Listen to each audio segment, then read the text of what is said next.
नमस्कार दोस्तों, career classes के इस ऑफिशियल चैनल पर आप सभी का स्वागत है। दोस्तों, मैं आज आपके सामने भारतीय संविधान के यानी इंडियन कॉन्स्टिट्यूशन के जो मोस्ट इम्पोर्टेंट क्वेश्चन है वो आपके सामने लेकर आया हूँ। इंडियन पॉलिटिकल के जो मोस्ट क्वेश्चन है, जो भारतीय राजनीति के महत्वपूर्ण प्रश्न है, वो क्वेश्चन मैं आपके सामने लेकर आया हूँ। और दोस्तों, ये जो क्वेश्चन है ये आपके आने वाले जो भी सेंट्रल लेवल के एग्जाम हैं उन सभी के लिए महत्वपूर्ण क्वेश्चन है। और अभी जो आपका SSGD का एग्जाम चल रहा है उसके अंदर भी ये क्वेश्चन पूछे जा रहे हैं। और आपकी परीक्षा की दृष्टि से देखते हुए जो महत्वपूर्ण क्वेश्चन है उन क्वेश्चनों को मैं आपके सामने लेकर आया हूँ। तो दोस्तों, ध्यान से वीडियो को देखना है और लास्ट तक वीडियो में बने रहना है। अगर आपको ये वीडियो अच्छी लगे तो वीडियो को लाइक करना है, कमेंट करना है और ज़्यादा से ज़्यादा इस वीडियो को अपने दोस्तों के अंदर शेयर करना है। अगर आप इस चैनल पर नए हो तो करियर क्लासेज ऑफिशियल चैनल को सब्सक्राइब कर लेना और बेल आइकन को प्रेस कर लेना ताकि नोटिफिकेशन आपको समय समय पर मिलता रहे। तो दोस्तों, आज के संविधान के जो महत्वपूर्ण क्वेश्चन है उनकी शुरुआत करते हैं आज के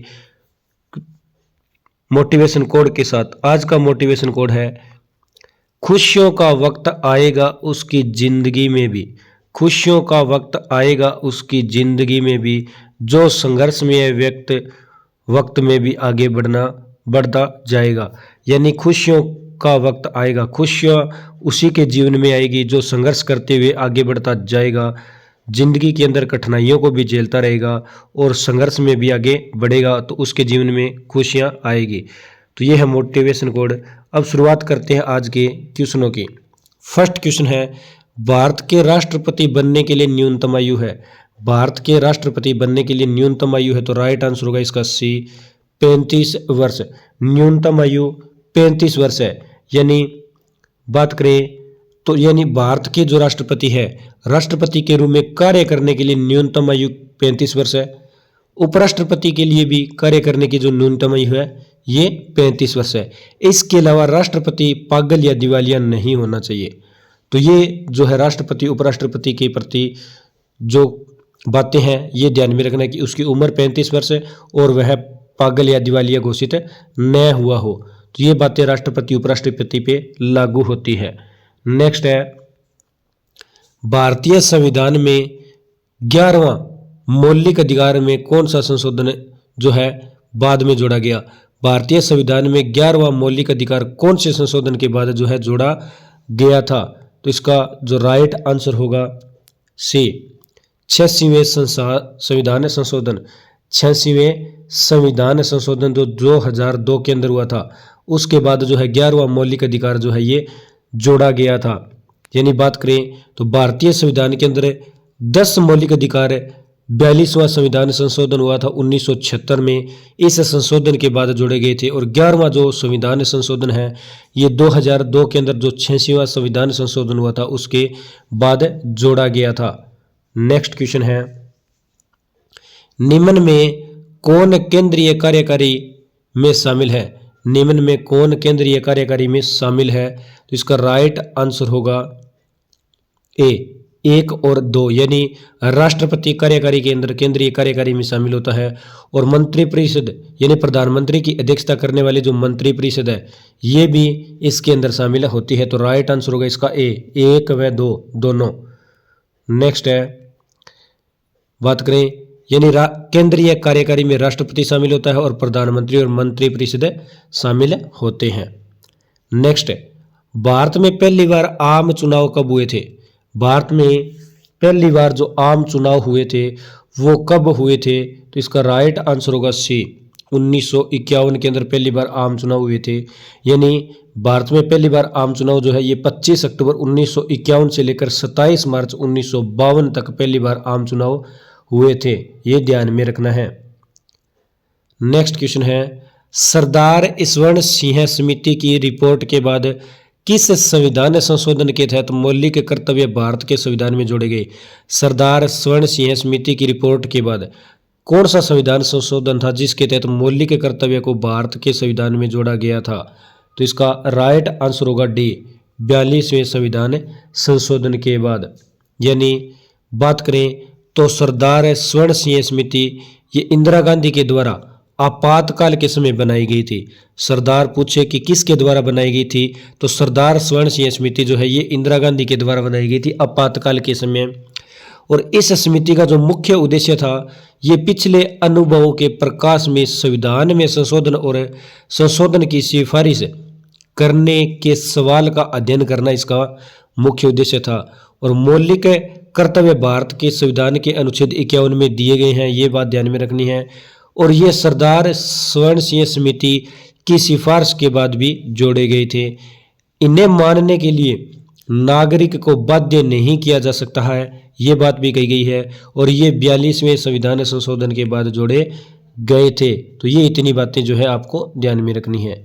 नेक्स्ट है, लोकसभा का कोई सत्र किसके आदेश से स्थगित किया जा सकता है?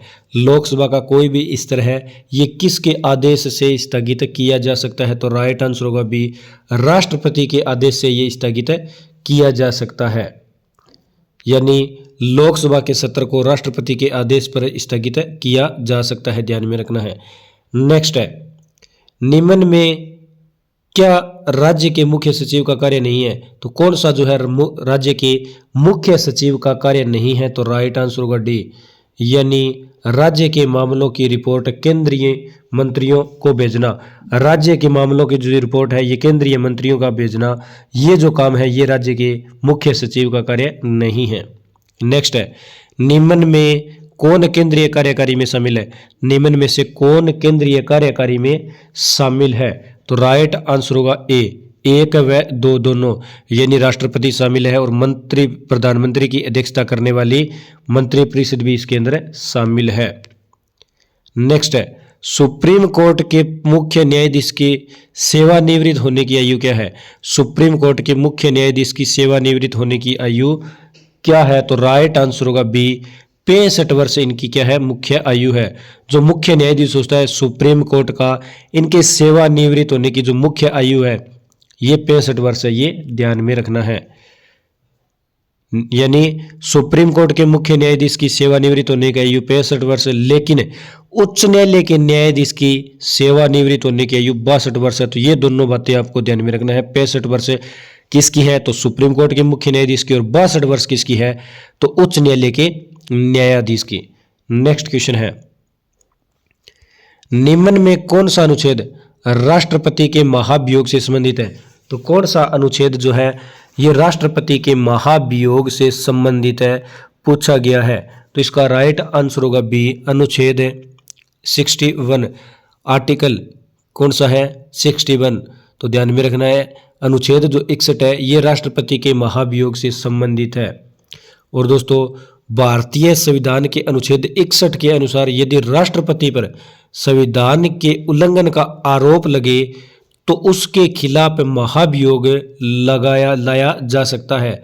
यदि राष्ट्रपति अनुच्छेद 61 के अनुसार संविधान का उल्लंघन करता है तो उसके खिलाफ भी महाभियोग लाया जा सकता है। और यह महाभियोग लोकसभा या राज्यसभा किसी में भी पेश किया जा सकता है।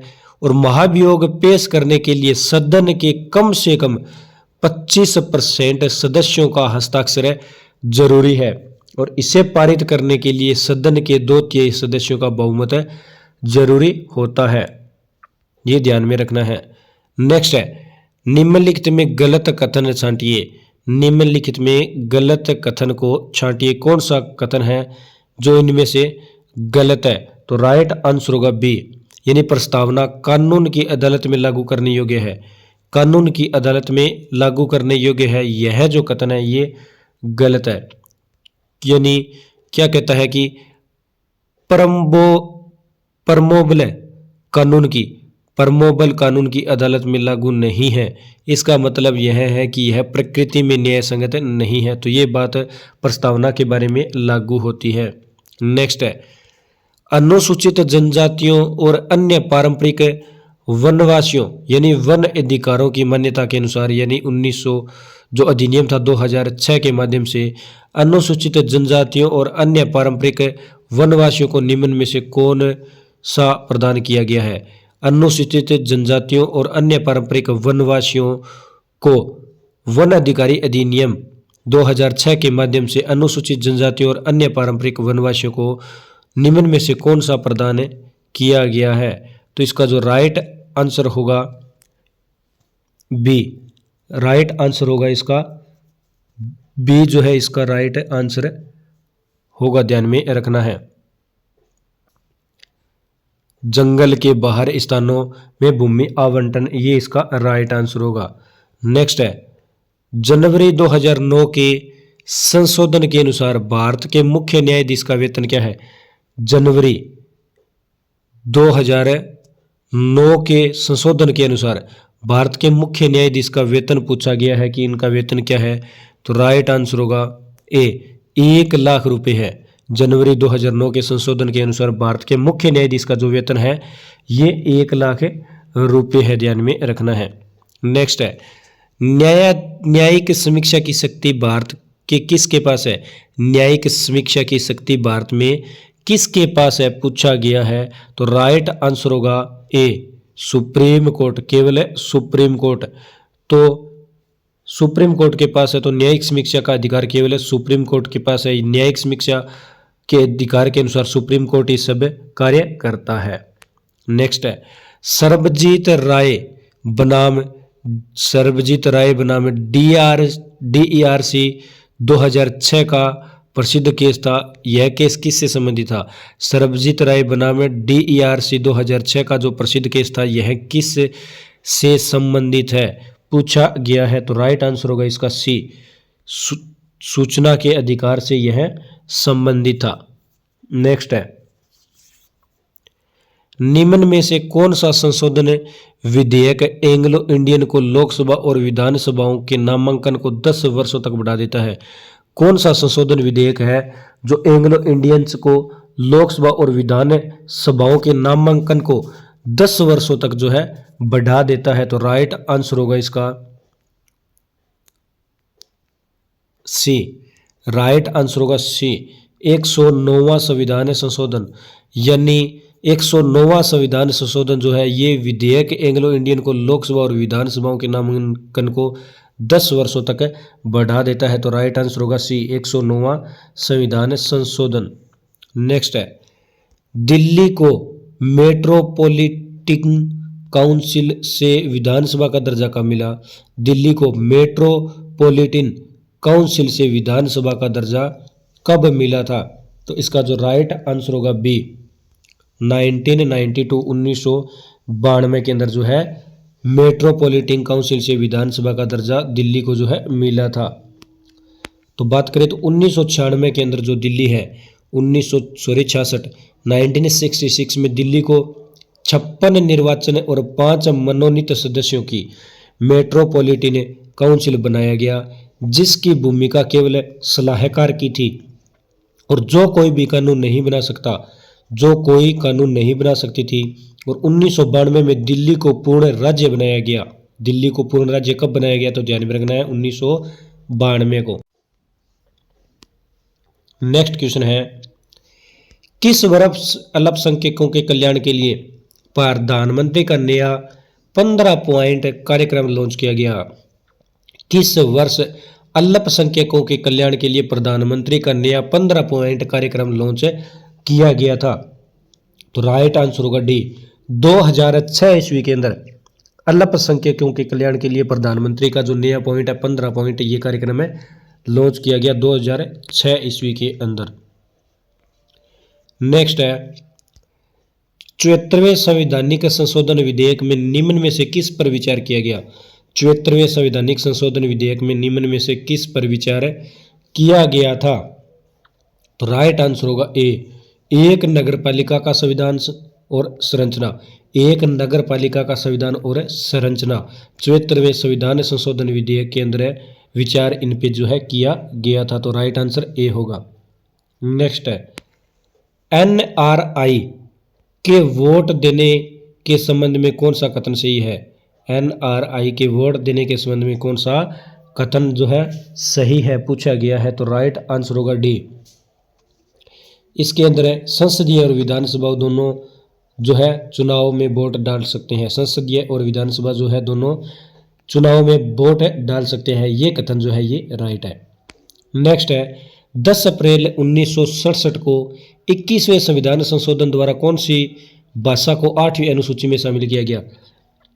10 अप्रैल 1961 को 21वें संविधान संशोधन द्वारा कौन सी भाषा को जो है 8वीं अनुसूची में शामिल किया गया था? तो इसका राइट आंसर होगा बी, सिंधी भाषा को शामिल किया गया था। अब पूछे आपसे कि सिंधी भाषा को कब शामिल किया गया? 10 अप्रैल 1967 को शामिल किया गया। किस संविधान संशोधन के तहत शामिल किया गया? तो 21वें संविधान संशोधन के द्वारा जो है सिंधी भाषा को 8वीं अनुसूची में शामिल किया गया था। नेक्स्ट है, यदि सदन की शक्ति 520 है और 20 सदस्य अनुपस्थित है और कोई विधेयक के पक्ष में 251 मत है तो यह किसका उदाहरण है? पूछा गया है कि यदि सदन की जो शक्ति है ये 520 की है और 20 सदस्य इसमें से अनुपस्थित है और कोई विधेयक के पक्ष में 251 मत है तो यह किसका उदाहरण है? तो इसका राइट आंसर होगा ए, यानी विधेयक साधारण बहुमत से पारित हो जाएगा। विधेयक फिर किससे पारित होगा? तो साधारण बहुमत से पारित हो जाएगा। ये इसका राइट आंसर है। नेक्स्ट है, कौमी एकता सप्ताह किस महीने में मनाया जाता है? कौमी एकता सप्ताह किस महीने में बनाया जाता है? तो राइट आंसर होगा सी, नवंबर माह के अंदर मनाया जाता है। और नवंबर माह के अंदर कब मनाया जाता है? तो दोस्तों कौमी एकता सप्ताह 19 नवंबर से 25 नवंबर तक मनाया जाता है। नेक्स्ट है, निम्न में से कौन राष्ट्रपति को यूपीएससी के अध्यक्ष को हटाने की सिफारिश कर सकता है? कौन जो है राष्ट्रपति को यूपीएससी के अध्यक्ष को हटाने की सिफारिश कर सकता है? तो राइट आंसर होगा बी, सुप्रीम कोर्ट जो है ये यूपीएससी के अध्यक्ष को हटाने की सिफारिश कर सकता है। तो राइट आंसर बी होगा, यानी राष्ट्रपति को यूपीएससी के अध्यक्ष को हटाने के लिए जो सिफारिश है ये सुप्रीम कोर्ट कर सकता है, ये ध्यान में रखना है। नेक्स्ट क्वेश्चन है, शून्यकाल के बारे में कौन सा कथन सत्य है? शून्यकाल के बारे में कौन सा कथन जो है ये सत्य है? तो राइट आंसर होगा डी, सभी सत्य है, यानी शून्यकाल का सदनीय प्रक्रिया के नियमों में कोई जिक्र नहीं है। शून्यकाल यानी 12 बजे यानी मध्याह्न पर शुरू होता है और शून्यकाल प्रश्न बिना अनुमति के पूछे जा सकते हैं। शून्यकाल प्रश्न बिना अनुमति के पूछे जा सकते हैं। नेक्स्ट है, किस वर्ष भारत के नियंत्रक और महालेखा परीक्षक के खातों के रखरखाव की जिम्मेदारी से मुक्त किया गया? किस वर्ष भारत के नियंत्रक और महालेखा परीक्षक को खातों के रखरखाव की जिम्मेदारियों से मुक्त किया गया था? तो इसका राइट आंसर होगा डी, 1971 के अंदर। 1971 के अंदर जो नियंत्रक और महालेखा परीक्षक है इनके खातों के रखरखाव को जिम्मेदारियों से मुक्त किया गया था। तो राइट आंसर डी होगा। नेक्स्ट है, 11वीं अनुसूची में कितने विषय हैं? 11वीं अनुसूची में कितने विषय हैं जो 73वें संशोधन विधेयक के 1992 ने पंचायतों की शक्तियों के अधिकार और जिम्मेदारियों को स्थापित किया? तो 11वीं अनुसूची में पूछा गया है कितने विषय हैं जो 73वां जो संविधान संशोधन विधेयक 1992 था और पंचायती शक्तियां और अधिकार और जिम्मेदारियों को स्थापित किया गया। तो राइट आंसर होगा इसका डी, 27 विषय है। 27 विषय है। नेक्स्ट है, भारतीय संविधान में 29 अगस्त 1947 किसके लिए जाना जाता है? भारतीय संविधान के अंदर 29 अगस्त 1947 किसके लिए जाना जाता है? तो राइट आंसर होगा बी, प्रारूप समिति की स्थापना के लिए। यानी जो प्रारूप समिति की स्थापना है ये कब हुई थी? 29 अगस्त 1947 को हुई थी और इसके अध्यक्ष डॉक्टर भीमराव अंबेडकर को बनाया गया था। नेक्स्ट है, संविधान में संशोधन करने के लिए बिल को राष्ट्रपति के सामने सहमति देने से पहले निम्न में से किस सदन में पेश किया जाना चाहिए? यानी जो संविधान संशोधन के लिए जो बिल पारित किया जाता है उस बिल को राष्ट्रपति के सामने सहमति देने से पहले किस सदन में पेश किया जाना चाहिए? तो इसका राइट आंसर होगा सी, लोकसभा और राज्यसभा में पेश और पारित किया जाना चाहिए। जो बिल है ये राष्ट्रपति को पेश करने से पहले लोकसभा और राज्यसभा के अंदर पारित किया जाना चाहिए। तो ध्यान में रखना है कि कोई भी विधेयक पहले लोकसभा और फिर राज्यसभा में पेश करने के बाद और पारित हो जाना चाहिए और उसके बाद राष्ट्रपति को भेजा जाता है। नेक्स्ट है, निम्न में से कौन सा केंद्र सरकार के अधिकार क्षेत्र में नहीं आता? कौन सा क्षेत्र केंद्र सरकार के अधिकार क्षेत्र में नहीं आता? तो राइट आंसर होगा ए, भू राजस्व। यानी भू राजस्व है ये केंद्र सरकार के अंतर्गत नहीं आता, ये ध्यान में रखना है। नेक्स्ट है, सीरी की संथानम समिति की सिफारिशों पर निम्न में से कौन सा आयोग बनाया गया? सीरी के संथानम समिति की सिफारिश पर कौन सा आयोग बनाया गया था? तो राइट आंसर होगा ए, केंद्रीय सतर्कता आयोग। केंद्रीय सतर्कता आयोग ये संथानम सीरी के संथानम समिति की सिफारिश पर बनाया गया था। और बात करें तो केंद्रीय सतर्कता आयोग की स्थापना सीरी के संथानम समिति की रिपोर्ट पर फरवरी 1964 में हुई थी, ध्यान में रखना है। अब पूछे कि जो केंद्रीय सतर्कता आयोग है ये इसकी स्थापना कब हुई थी? तो फरवरी 1964 में। नेक्स्ट है, डॉक्टर खूबीचंद बघेल का नाम निम्न में से किस राज्य के लिए आवाज उठाने से जुड़ा है? डॉक्टर खूबीचंद बघेल का नाम जो है किस राज्य के लिए आवाज उठाने से जुड़ा है? तो इसका राइट आंसर होगा ए, छत्तीसगढ़ के आवाज उठाने से। डॉक्टर खूबीचंद बघेल का नाम जो है छत्तीसगढ़ राज्य के आवाज उठाने से जुड़ा है। नेक्स्ट है, भारत के नियंत्रक और महालेखा परीक्षक की नियुक्ति किसके आधार पर की गई है? भारत के नियंत्रक और महालेखा परीक्षक की जो नियुक्ति है ये किसके आधार पर की गई है? तो राइट आंसर होगा ए, संविधान। यानी जो भारत के नियंत्रक एवं महालेखा परीक्षक है इनकी जो नियुक्ति है ये संविधान के आधार पर की गई है, तो ध्यान में रखना है। नेक्स्ट है, 11वीं अनुसूची में कितने विषय हैं? 11वीं अनुसूची में कितने विषय हैं जो 73वें संविधान संशोधन विधेयक ने पंचायतों की शक्तियों, अधिकारों, जिम्मेदारियों की स्थापित किया गया था? तो राइट आंसर होगा सी, 27 विषय है। दोबारा रिपीट हुआ है ये क्वेश्चन।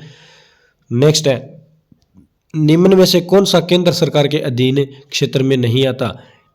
कौन सा केंद्र सरकार के अधीन क्षेत्र में नहीं आता? तो राइट आंसर होगा ए, भूमि राजस्व। नेक्स्ट है, निम्न में से किसे सुप्रीम कोर्ट ने सार्वजनिक संपत्ति नुकसान रोकथाम अधिनियम, किसे सुप्रीम कोर्ट ने सार्वजनिक संपत्ति नुकसान रोकथाम अधिनियम 1984 और प्रभावशाली बनाने की समिति की का जो है अध्यक्ष बनाया था? तो किसे अध्यक्ष बनाया गया था? तो राइट आंसर होगा A, justice K T. Thomas. Justice K T. Thomas को सुप्रीम कोर्ट ने सार्वजनिक संपत्ति को नुकसान रोकथाम अधिनियम 1984 और प्रभावशाली बनाने के लिए जस्टिस के.टी. थॉमस को अध्यक्ष बनाया गया था।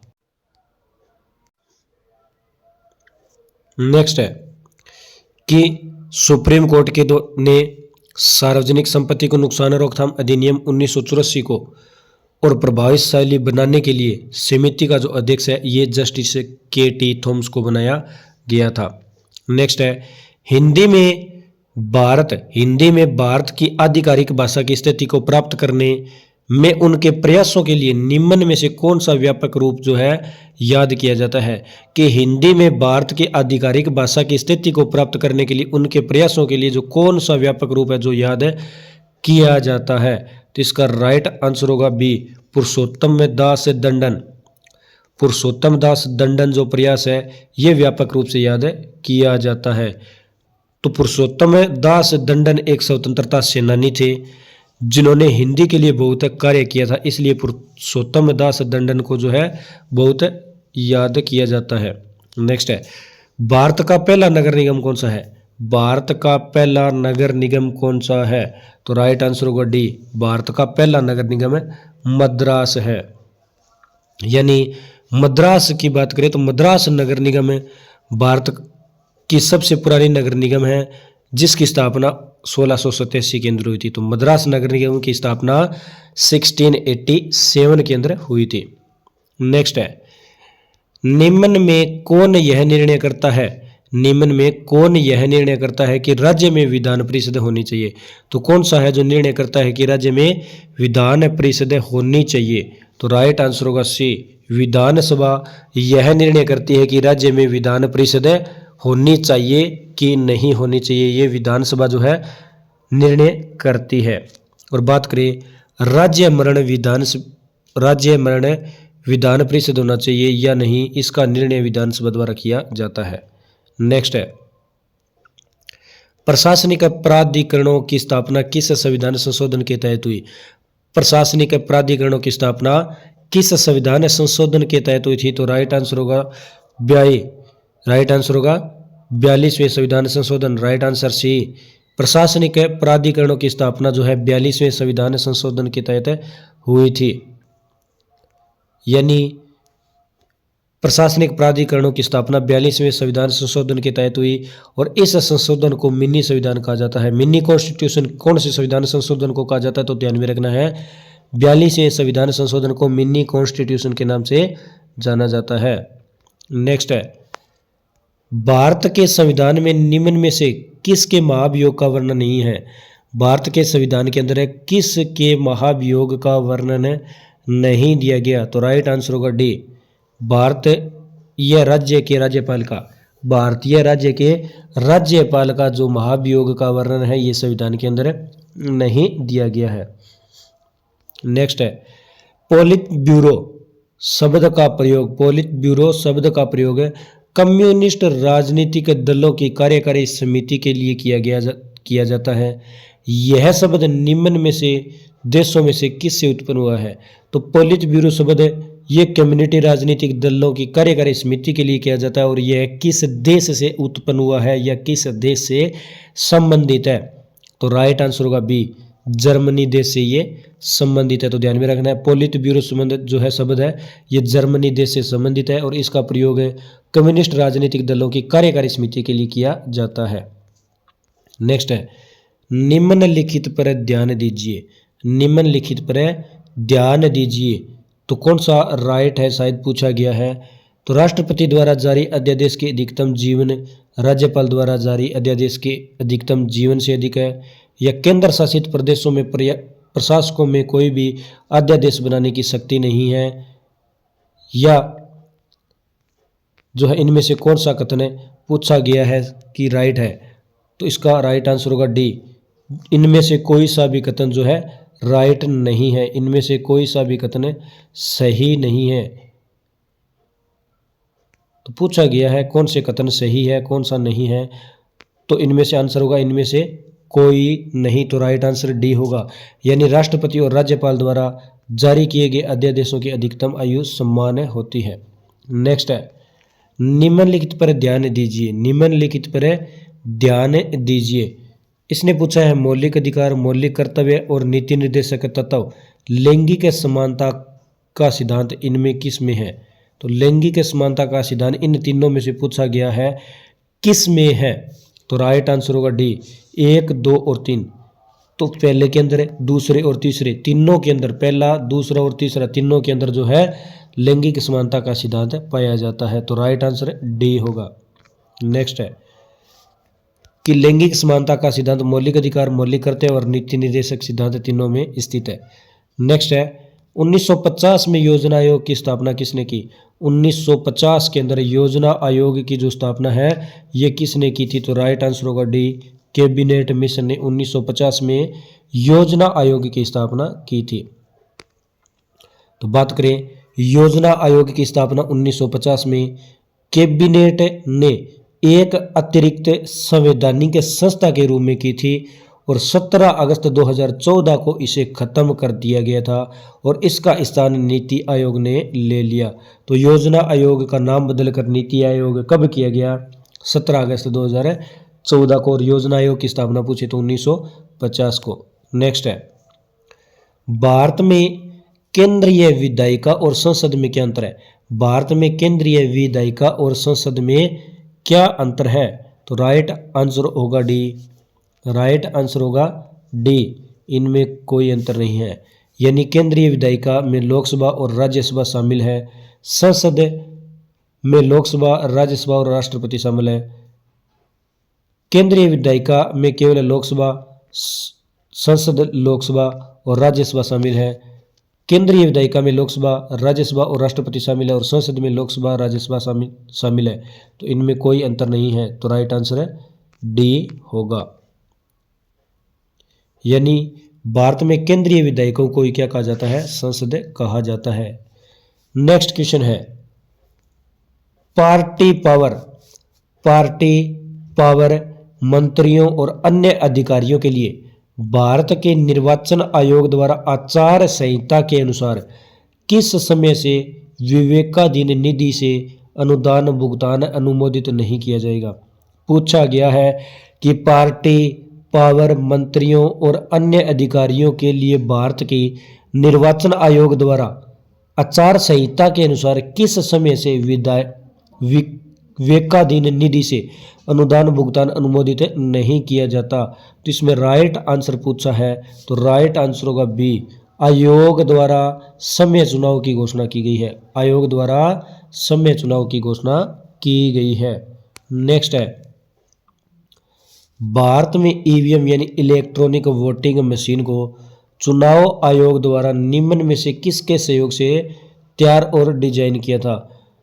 इलेक्ट्रॉनिक वोटिंग मशीन को चुनाव आयोग द्वारा किसके सहयोग से तैयार किया था? तो राइट आंसर होगा डी, बी। राइट आंसर होगा बी, डीआरडीओ और केंद्रीय इलेक्ट्रॉनिक्स लिमिटेड, डीआरडीओ और केंद्रीय इलेक्ट्रॉनिक्स लिमिटेड के सहयोग से ईवीएम यानी इलेक्ट्रॉनिक वोटिंग मशीन को चुनाव आयोग द्वारा जो है तैयार किया गया था। नेक्स्ट है स्वर्ण सिंह समिति ने किसकी सलाह दी? स्वर्ण सिंह समिति ने किसकी सलाह दी थी? तो इसका राइट आंसर होगा सी, सलाह दी थी कि भारतीय संविधान में मौलिक कर्तव्यों को शामिल करना चाहिए। भारतीय संविधान में मौलिक कर्तव्यों को शामिल करना चाहिए। ये जो सलाह है ये स्वर्ण सिंह समिति के द्वारा दी गई थी।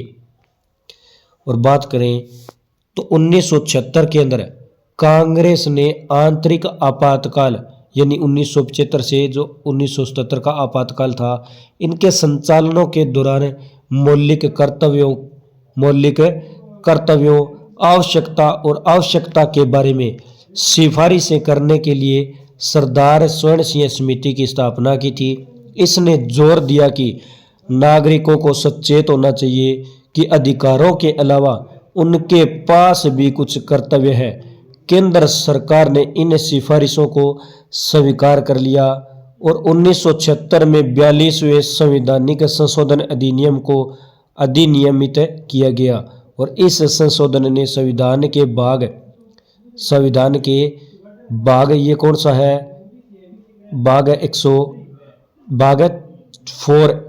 भाग 4A का नया हिस्सा जोड़ा था। नेक्स्ट क्वेश्चन है चुनाव आयोग के बारे में कौन सा कथन सही है? चुनाव आयोग के बारे में कौन सा कथन सही है? तो राइट आंसर होगा बी, इसमें 6 साल का कार्यकाल रखने वाले सदस्यों का समावेश होता है। इसमें 6 साल का कार्यकाल रखने वालों के सदस्यों का समावेश होता है। तो ये जो कथन है ये चुनाव आयोग के बारे में सही कथन है। तो दोस्तों आज हमने इंडियन पॉलिटिकल यानी भारतीय राजनीति के महत्वपूर्ण क्वेश्चनों के बारे में डिस्कस किया, महत्वपूर्ण क्वेश्चनों के बारे में जाना। दोस्तों अगर आपको ये आज के जो क्वेश्चन है आपको अच्छे लगे तो वीडियो को लाइक करना है, वीडियो को कमेंट करके बताना है कि आज के क्वेश्चन आपको कैसे लगे और ज़्यादा से ज़्यादा इस वीडियो को अपने दोस्तों के अंदर शेयर करना है। अगर आप इस चैनल पर नए हो तो करियर क्लासेज ऑफिशियल चैनल को सब्सक्राइब कर लेना और बेल आइकन को प्रेस कर लेना ताकि नोटिफिकेशन आपको समय समय पर मिलता रहे। दोस्तों मिलते हैं नेक्स्ट वीडियो में। धन्यवाद दोस्तों। जय हिंद, जय भारत।